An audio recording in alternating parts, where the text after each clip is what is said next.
Good morning, students. Welcome back to online class. Today we are going to start topic value added methods and its precautions. Last video के अंदर हमने बेटा value added methods और इसके different different formulas को discuss किया था। हमने इन फॉर्मूलों को सॉल्व किया, हमने उनको देखा कि किसके अंदर कौन सी चीज़ें आती हैं और हमने इन फॉर्मूलों को समझा। पर हमने जब इन फॉर्मूलों को डिस्कस किया तो हमारे पास बेसिक फॉर्मूला क्या आया था या वैल्यू एडिड मेथड की डेफिनेशन क्या थी। It is a difference between value of output and intermediate consumption. इसका मतलब है कुछ चीज़ों को हम इसके अंदर ऐड करते हैं और कुछ चीज़ों को हम इसमें सब्ट्रैक्ट करते हैं। तो इसका मीनिंग ये निकला कि जब हम national income value added method से सॉल्व करें या किसी भी मेथड से सॉल्व करें तो हमने कुछ चीज़ों को इंक्लूड करना और कुछ चीज़ों को इंक्लूड नहीं करना। तो आज इस वीडियो के ऊपर हम इसी चीज़ के ऊपर फोकस करें, what thing keep in mind to calculate national income. ये टॉपिक आपके लिए बहुत ज़रूरी है क्योंकि जब आपके पास क्वेश्चन पेपर में क्वेश्चन आता है कि इस चीज़ को नेशनल इनकम में इंक्लूड किया जाता है कि नहीं किया जाता, तो वहाँ पर येस नो से आपका आंसर नहीं होता, वहाँ आपने इसके रीज़न देने होते हैं।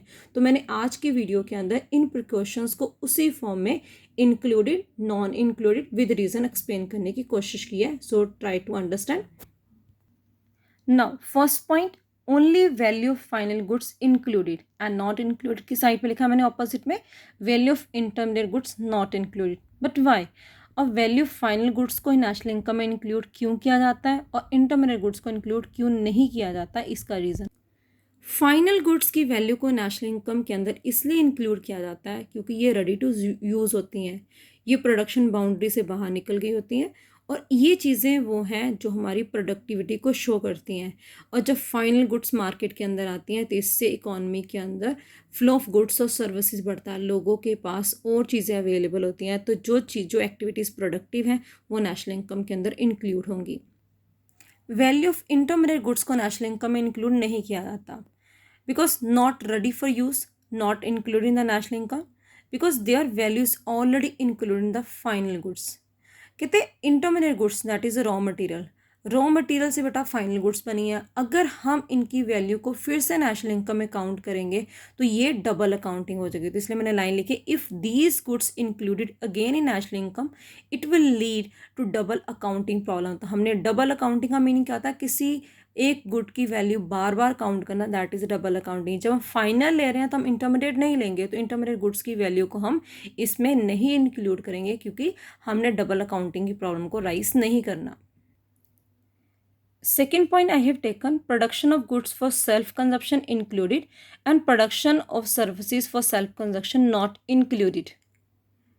Production of self consumption goods को नेशनल इनकम में इसलिए इंक्लूड किया था क्योंकि इन गुड्स से इकोनॉमी के अंदर प्रोडक्शन होने से करंट फ्लो ऑफ गुड्स और सर्विसेज बढ़ता है और नेशनल इनकम की वैल्यू को एस्टिमेट कर सकते हैं। फॉर एग्जांपल एक फार्मर है, उसने अपने खेतों के ऊपर राइस कल्टीवेट किए हैं और उस राइस में से कुछ राइस वो अपनी कंजप्शन के लिए, अपनी फैमिली के यूज़ के लिए रख लेता है और कुछ अमाउंट वो मार्केट में सेल कर देता है। अगर उसने 2 क्विंटल का राइस भी रखे हैं तो उसकी market value he can calculate. अगर वो राइस ना यूज़ कर मार्केट से आया तब भी उसको पैसे पे करने पड़ते थे।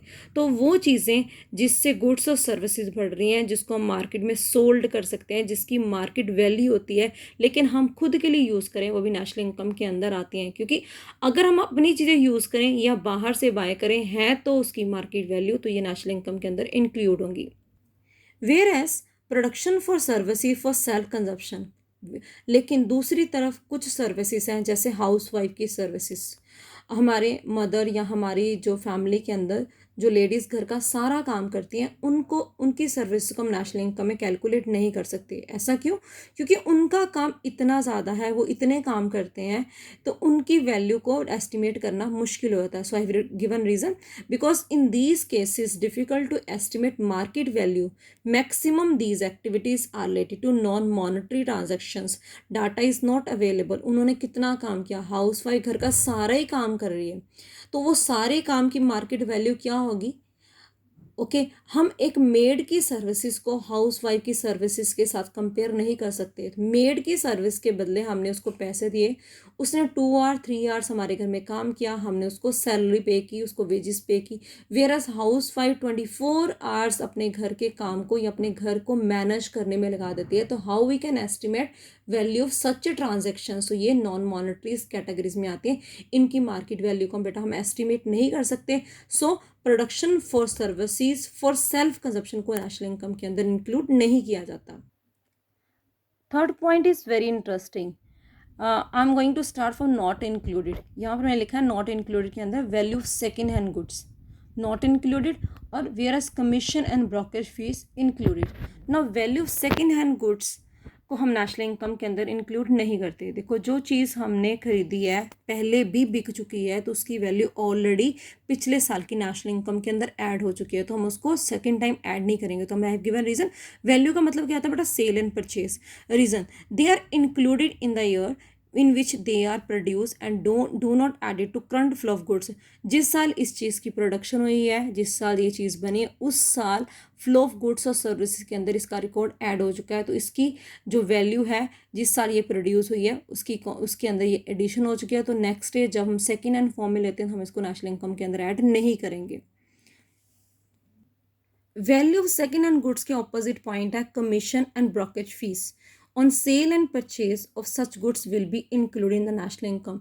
लेकिन जो सेकेंड हैंड गुड्स हैं जिसको सेल और परचेज करने के लिए कमीशन एजेंट ने हमारी हेल्प की है, जिसने अपना टाइम, लेबर, स्किल, एफर्ट्स पे किए हैं, उसको बेटा हम नेशनल इनकम के अंदर इंक्लूड करेंगे। तो ऐसी सर्विसेज जो सेकेंड हैंड गुड्स से रिलेटेड हैं, जिनको कंटिन्यूस करने के लिए हम कुछ फ़ी पे करते हैं, कुछ कमीशन पे करते हैं एजेंट को, तो उनकी सर्विसेज को नेशनल इनकम में इंक्लूड करेंगे।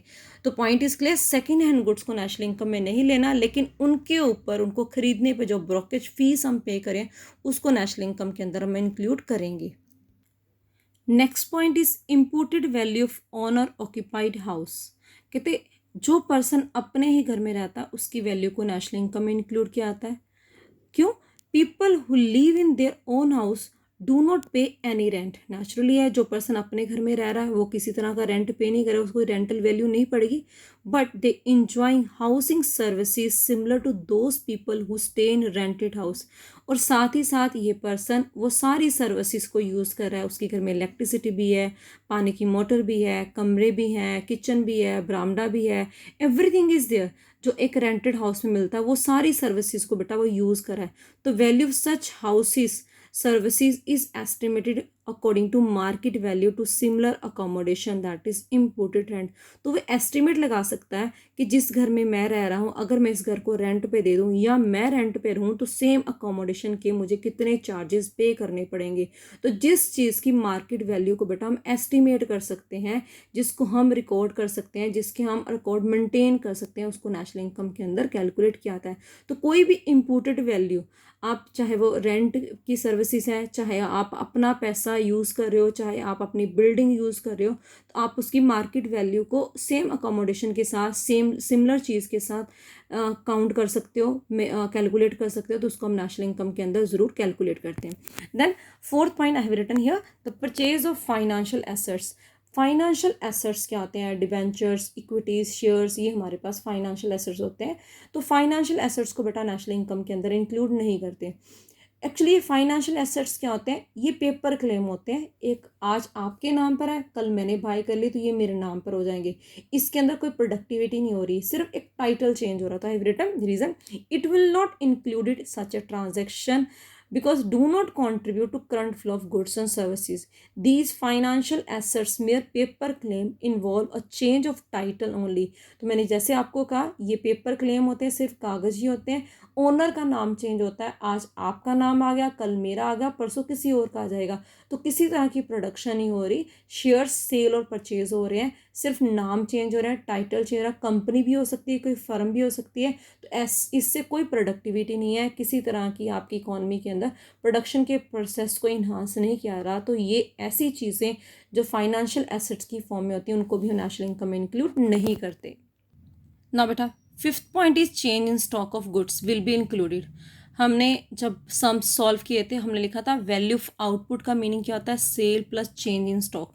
Change in stock, increase in stock, net addition in stock, या चेंज इन स्टॉक, या बेटा closing stock minus opening stock. ये टर्म हमने डिस्कस की थी। कहते चेंज इन स्टॉक को नेशनल इनकम में इंक्लूड किया जाता है because net increase the stock of inventory will include the national income. It is a part of capital formation. आपके पास जो सामान रह जाता है, जो मशीनें रह जाती हैं, या जो गुड्स अनसोल्ड रह जाती हैं, है तो वो इन्वेस्टमेंट का ही पार्ट है, तो वो कैपिटल फॉर्मेशन का पार्ट है, तो वो प्रोडक्टिव आज नहीं तो कल वो बिकेंगी, जिससे इकोनॉमी के अंदर गुड्स और सर्विसेज की प्रोडक्शन बढ़ेगी, फ्लो बढ़ेगा और प्रोडक्टिविटी इंक्रीज होगी। तो due to part of capital formation ये नेशनल इनकम के अंदर इंक्लूड की जाती हैं। अगर आपने इस वीडियो को ध्यान से देखा है तो आपको कुछ पॉइंट, कॉमन पॉइंट नजर आते हैं, जिनको आप माइंड में रखकर किसी भी एक्टिविटी को ध्यान से बढ़कर चेक कर सकते हो कि इसको हम नेशनल इनकम में इंक्लूड करना है। और अगर इसके अंदर ये चीज़ें नहीं है तो ये नेशनल इनकम में इंक्लूड नहीं होगी। तो I have written in 4 parts. कोई भी एक्टिविटी जिससे प्रोडक्शन बढ़ती है, जो प्रोडक्टिव एक्टिविटी होती है, कोई भी एक्टिविटी जिससे गुड्स और सर्विसेज का फ्लो बढ़ता है, कोई भी एक्टिविटी जिससे इकोनॉमी की कैपिटल फॉर्मेशन बढ़ती है, और कोई भी ऐसी एक्टिविटी जिसकी हम मार्केट वैल्यू को एस्टिमेट कर सकते हैं in the form of imputed value just like a rental value, तो वो नेशनल इनकम के अंदर इंक्लूड होगी। वेयर एज एनी एक्टिविटी जो अनप्रोडक्टिव है, जिससे गुड्स और सर्विसेज नहीं हो रही, जिससे कोई कैपिटल फॉर्मेशन नहीं होती, जिसको हम मार्केट वैल्यू को एस्टिमेट नहीं कर पा रहे, तो उसको हम नेशनल इनकम के अंदर इंक्लूड नहीं करेंगे। तो अगर आप इन पॉइंट्स को माइंड में रखकर गिवन चीज़ को ध्यान से पढ़ते हो और चेक करते हो क्या वैल्यू एडिड हो रही है, क्या इकोनॉमी के अंदर प्रोडक्शन बढ़ रही है, क्या करंट फ्लो ऑफ गुड्स और सर्विसेज इंक्रीज हो रहा है, तो हम उनको नेशनल इनकम में इंक्लूड करेंगे, और अदरवाइज बाकी चीज़ों को इंक्लूड नहीं किया है। It is about the topic what thing keep in mind to calculate the valued method. So whenever you write, please write with reason to get maximum marks in exams.